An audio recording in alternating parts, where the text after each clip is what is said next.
एक अहम खबर आपको बता दें, जम्मू कश्मीर को लेकर हलचल तेज हो गई है। पीएम मोदी ने जम्मू कश्मीर को लेकर कल जो बड़ी बैठक बुलाई है, उसको लेकर ताजा खबर आपको दे दें। नेशनल कॉन्फ्रेंस के सांसद और सीनियर लीडर फारूक अब्दुल्ला भी बैठक के लिए आज ही दिल्ली पहुंचने वाले हैं। पीडीपी की महबूबा मुफ्ती भी आज शाम तक दिल्ली पहुंच जाएंगी। तो कल गुपकार गठबंधन की तमाम पार्टियों की श्रीनगर में अहम बैठक हुई थी, जिसमें यह तय किया गया कि प्रधानमंत्री नरेंद्र मोदी की बुलाई बैठक में हर कोई हिस्सा लेगा।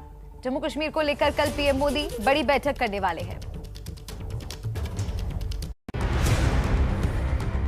अगर मगर की सारी अटकलें अब खत्म हो चुकी हैं और अब गुपकार गठबंधन में शामिल दल पीएम मोदी की तरफ से बुलाई गई बैठक में शामिल होने के लिए राजी हैं।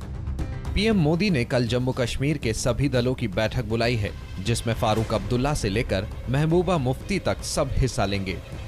वहाँ पे हमें उम्मीद है कि हम अपने जो मौक़िफ़ है उसको वहाँ पे वज़ीर आज़म साहब और होम मिनिस्टर साहब के सामने रखें।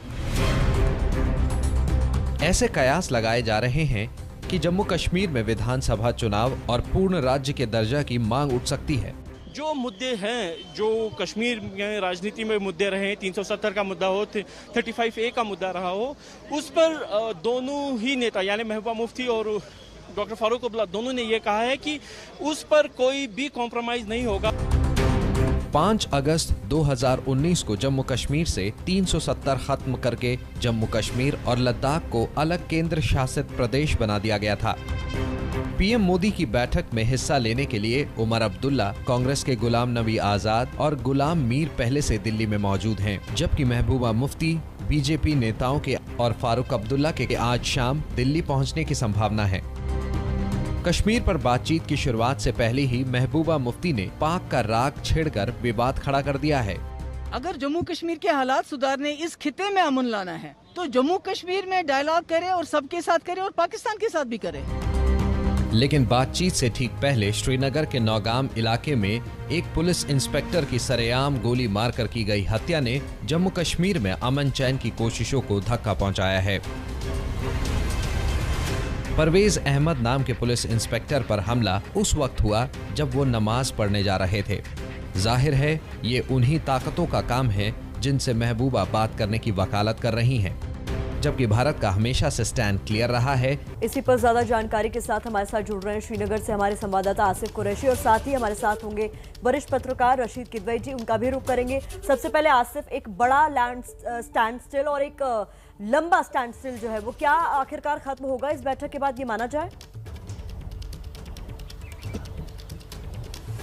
बिल्कुल, शुरुआत तो हो चुकी है। जिस तरीके से जम्मू कश्मीर में 5 अगस्त 2019 के बाद एक अल्फिराम लगा था किसी भी तरह की राजनीतिक गतिविधियों को लेकर, लेकिन इस ऑल पार्टी मीटिंग के बाद जिस तरीके से यहाँ पे मीटिंग कभी हुई भी नहीं है, केवल बात हुई थी, उसके बाद जिस तरीके से राजनीति तेज हो गई है, उससे कहीं ना कहीं ये लग रहा है कि आने वाले दिनों में जम्मू कश्मीर की जो राजनीतिक गतिविधियाँ एकदम से थम चुकी थी, वो एक बार फिर से जोर पकड़ेगी। लेकिन ऊंट किस करवट बैठता है ये तो आने वाले दिनों में ही पता चलेगा। कल जब बैठक होगी, बैठक में किस तरीके की बातें जम्मू कश्मीर के नेता आगे रखेंगे, किस तरीके की बात केंद्र सरकार आगे रखती है, उससे आने वाले दिनों की राजनीति के बारे में पता तो चलेगा। लेकिन फिलहाल हकीकत यही है कि अल्फिराम में 2 साल से पड़ी राजनीति एक बार फिर से गर्मा गई है जम्मू कश्मीर में।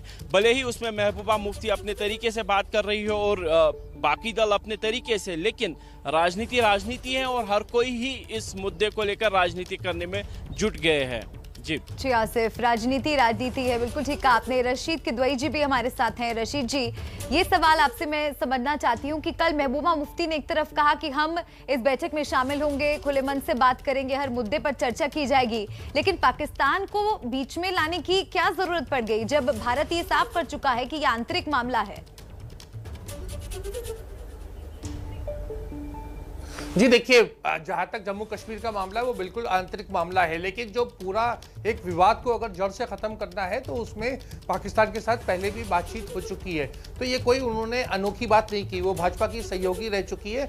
मुझे लगता है कि ये भारत सरकार का ये जो इनिशिएटिव है स्वागत योग है और इसमें एक तरीके की भूल सुधार भी हो रही है, क्योंकि राजनीतिक दलों को पहले से कॉन्फिडेंस में लेके काम करना चाहिए था। देखिए, चाहे वो पीडीपी हो चाहे नेशनल कॉन्फ्रेंस हो, वो मुख्य धारा में रही है।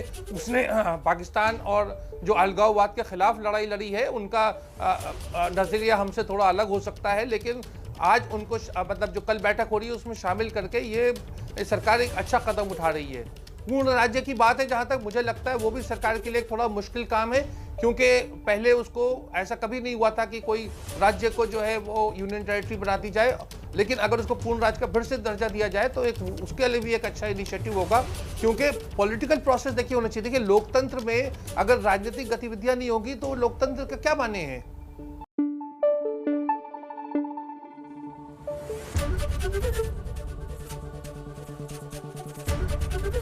एबीपी न्यूज आपको रखे आगे।